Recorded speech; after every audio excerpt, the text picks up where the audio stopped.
On my honor, I will never betray my badge, my integrity, my character, or the public trust. I will always have the courage to hold. So, welcome to episode number 58 of the On the Blue Line podcast. This is called Monday Morning Roll Call, and I am the host and founder, Wayne Mulder. This week, officer safety in times of civil unrest. The Monday Morning Roll Call starts now. So, this week I want to do something a little bit different. I need to start with a disclaimer because, for whatever reason, no matter how you say something, there's always that one person that's going to say, "Oh my goodness, I can't believe that he said something political," or whatever the case may be. So, this week, this is not a political conversation. In fact, because one of our missions at On the Blue Line to law enforcement is to educate. So if something affects law enforcement, it is important, in fact, I would say it is right in line with our mission to say something about it. And that's what the point of this week's Monday Morning Roll Call is. I started seeing some things, I started getting concerned, and I wanted to bring it to you as law enforcement officers. But let me start with a little disclaimer that the thoughts and viewpoints discussed in this episode are my own or those of the speakers, and they do not specifically represent any company, agency, sponsor, or anyone else with whom I, or anybody else for that matter, is affiliated. Also, that this discussion is not about safety concerns or guidelines when it comes to this COVID-19 pandemic. I'm not a doctor. I don't pretend to be a doctor. Rather, these thoughts are the effects that some of these decisions are having on law enforcement officers, which is why I'm bringing it to you this week. So this week on Monday Morning Roll Call, not everyone likes cops. I know that's a surprise to you, but not everyone likes cops. I run an ad on Facebook, and I run it periodically. I have since we started, which has been over a year now, and I run it just every so often just to try to get out to a new group of people, a new group of listeners who may enjoy the podcast and so forth. The best way that we get our message out there is word of mouth. So thank you to each and every one of you who share, like, and follow what we do here. But I do run these ads, and it's not uncommon when I run an ad to get a little bit of negativity, to get a little bit of anti-law enforcement rhetoric. In fact, it's not uncommon at all that I get one or two of these on a regular basis. Some of them are very much like this one, and if you're watching this on video, you're going to get to see these. If you're just listening to the podcast, I say you probably ought to go to YouTube later and make sure that you check out our videos as well. But it's not uncommon to have ones like our new friend here, D. Jacobs, who made the statement, "Who, TF, want to listen to what a pig want to say?" Okay. And then he added a crying, laughing, smiley face, I guess. So, clearly, I'd say he wants to because he took time to comment. So I appreciate that, and I appreciate him stopping by and checking out what we're doing here. But in all seriousness, so then we get another comment from a gentleman by the name of Corey Green. He says, "What is it about giggling over tiny weed bust or shooting people's dogs? You need a complete lack of conscience to decide to be a cop." So, and of course, our new friend D. Jacobs makes sure that he comments on this post as well, and he adds the little GIF with the hallelujah added to it. These type of things on the Facebook page, when I put it out to the general public, is not uncommon. I'll get one or two of these periodically every time I run a Facebook ad. Not a big deal. I hide the comments, and that's just what I do with it. However, this time has been different. Never before in the last year have I received so many negative comments, many of which I deleted before I even decided I was going to do this show. And I was like, you know what, I need to start saving these because I've never seen so many. And the crazy thing is that they're comments saying that law enforcement is making laws or going after law-abiding citizens or quote unquote usurping the Constitution. And for the size of this show and for the size of our reach at this point, it's been mind-boggling how many of these I've been getting. And they're not your typical, like these two that I just read to you, that's your typical, I hate the cops because I got arrested for breaking the law. Yeah, I understand those, and you're always going to get them when you're doing this kind of thing. But no, these are people that are seeing law enforcement as the face of the government and feel that the government is infringing on their rights. So what's happening is we're getting a lot of this negative rhetoric towards law enforcement, and I'm seeing it just anecdotally on this little site. So there is kind of a somewhat humorous side to this at first, In fact, when I was talking to a friend of mine and I was explaining to him these comments I was getting, he said, well, maybe you ought to do a show on where you break down like Hooked on Phonics so you can explain to people what law enforcement does. So the first clue, just in case you're wondering, law enforcement does not make laws. Law enforcement, I'll let you guess what they do. That's right, law enforcement enforces laws. That's what law enforcement does. We don't make the laws, we enforce the laws. Now, there's a lot to that. And I get that law enforcement has discretion. And I understand that there are situations where people are out there making decisions that the officers themselves could probably go a different way. And I'm not even going down the road of bad officers or, because they're people and there are officers that make bad decisions, do bad things. Not even going down those roads. That's not the point of this conversation. But in general, it is not law enforcement that makes laws. It is law enforcement that enforces laws. That's what happens, right? So just a brief thought. And this is something that we put out to social media. And I just want you to think about this for a minute. And the concept actually came from one of my legal teachers when I was in college. And, when it comes to freedom and security, freedom versus security, you got to think of the law and the way it goes as a pendulum, right? So on one side, you have safety and security. And on the other side, you have rights and freedom. And anytime that a decision is made in one arena or the other, it's going to take from that other one. Hence, it's a pendulum. It swings back and forth. And you know what? I'm okay with that.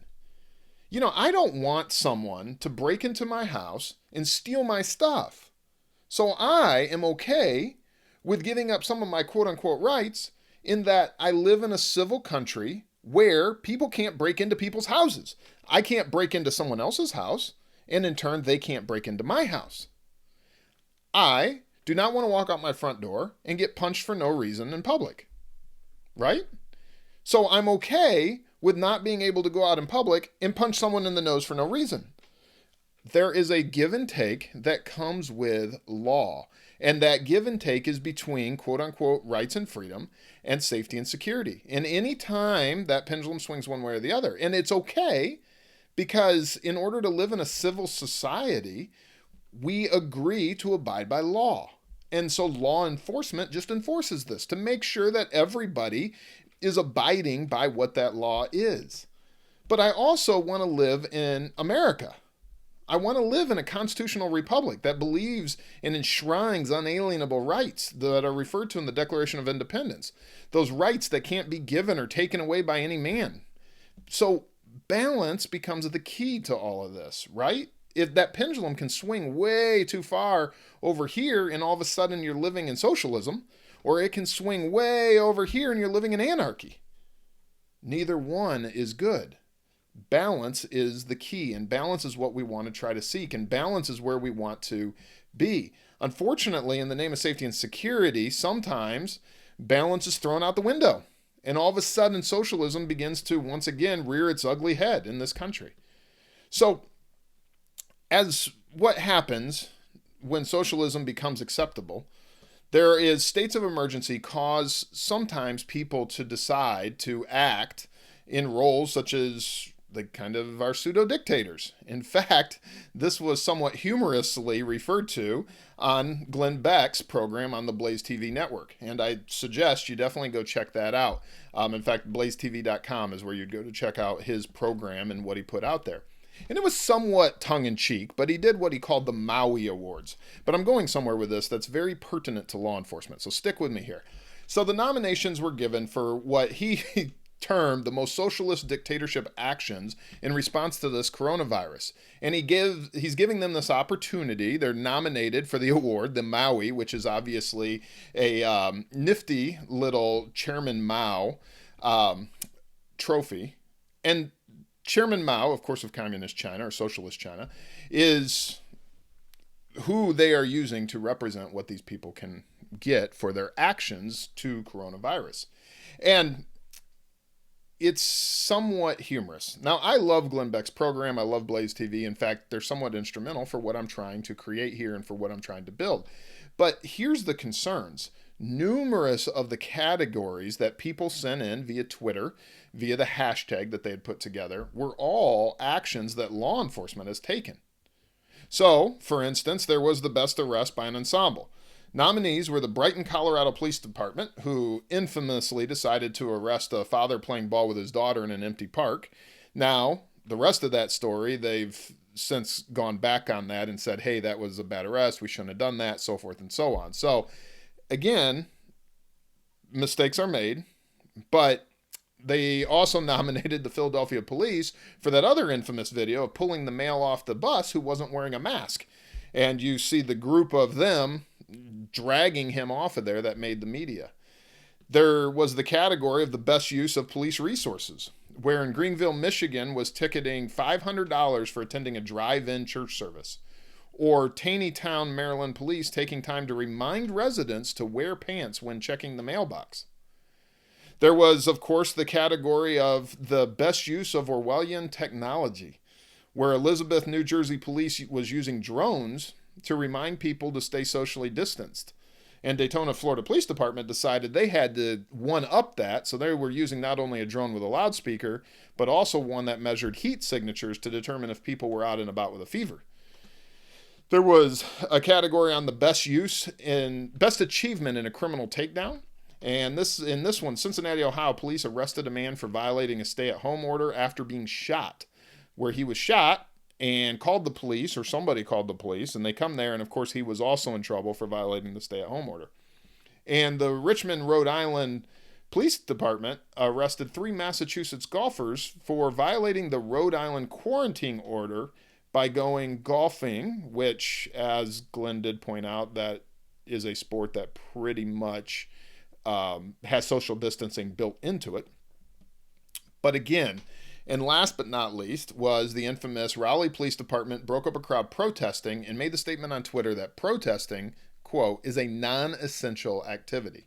So definitely for all these, go to the Blaze TV, subscribe there, and you can see the outcome of these awards and so forth. And a lot of it's tongue-in-cheek, and a lot of it is he's just pointing out these issues that are going on. But none of that is what I really want my listeners to hear. What I want you to hear is the fact that when things like this happen, who is being targeted? So let's look specifically at this issue with what went on at the Raleigh Police Department, right? So they end up having this gathering there. These people are protesting what's going on, and some arrests are made.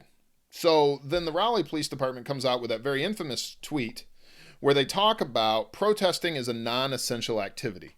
Well, obviously that was probably a little foolish, and I'm hoping accidental, where it was put out as it's not specifically listed on these list of activities, so it's non-essential.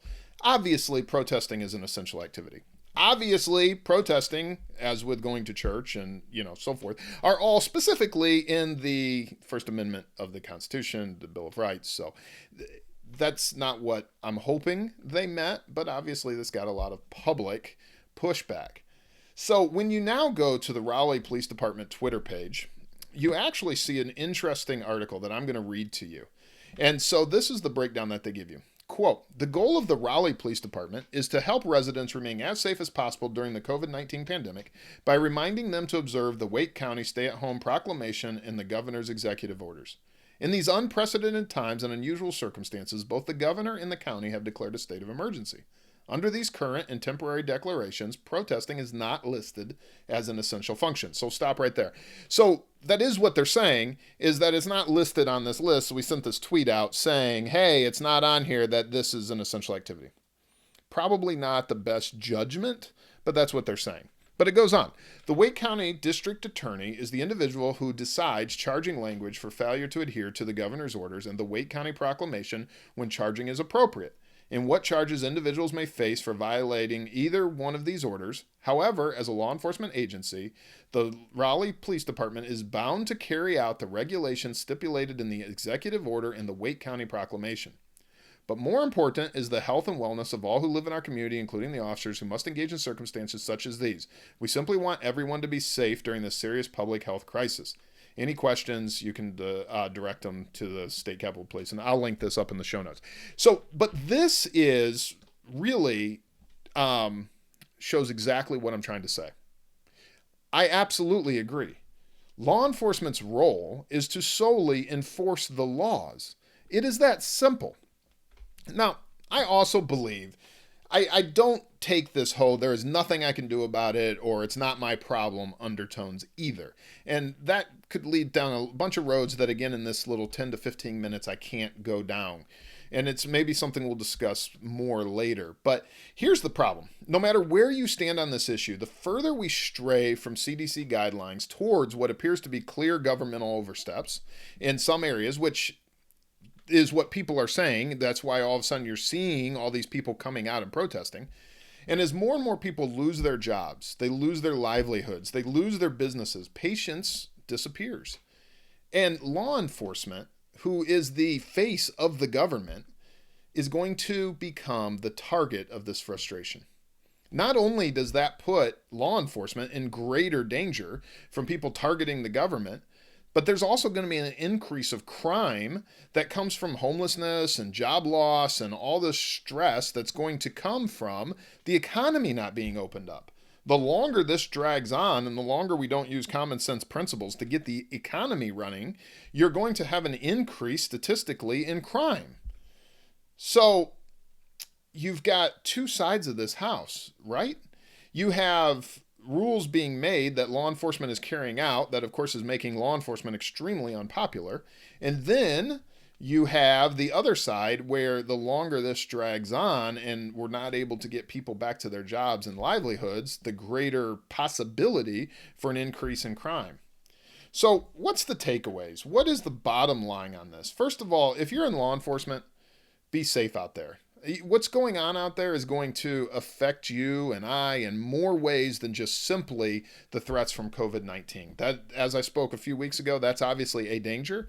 But there's other dangers that are coming along with this. And as I've seen from the outcry on my little Facebook page, there's clearly people who are saying law enforcement is the problem. And anytime people start going down that road, you're going to increase the potential danger to law enforcement. So brothers and sisters out there, please be safe. Second of all, if you're not in law enforcement, I hope that this gives you a little bit of insight, right? I hope that you start seeing the balance between safety and security and civility and anarchy, right? You've got freedom and security on one side, or freedom and safety on one side, and you've got civility and anarchy on the other side. And I hope you see that those balances have to be in place. We need to live in a nation with laws. And as such, we must also agree to abide by those laws. So on this point, please keep the men and women on the front lines in your thoughts and prayers. Show them how much you appreciate them. And lastly, this final thought is not a political statement. It is simply an American citizen statement that this is an election year. This is an election year. And I hope and pray that you and others have been paying attention to what's been going on in this country since the pandemic began. Remember those, when it comes time for the election, who followed CDC guidelines but are acting carefully and prudently in line with the Constitution and the Bill of Rights. And then pay attention to those who are using broad and sweeping powers to push agendas and to exercise control. Pay attention. In this country at this time, the power remains with the people and must remain with the people. That is you. That is me. So this year, go into election season with increased wisdom, as this crisis has given you and me the opportunity to see two completely diametrically opposed types of government being presented. Brothers and sisters, stay safe out there. You're on my mind. Our thoughts and prayers are with you. That does it for this week's Monday Morning Roll Call. I hope to see you next Monday at Roll Call. And in the meantime, I'll see you on the Blue Line.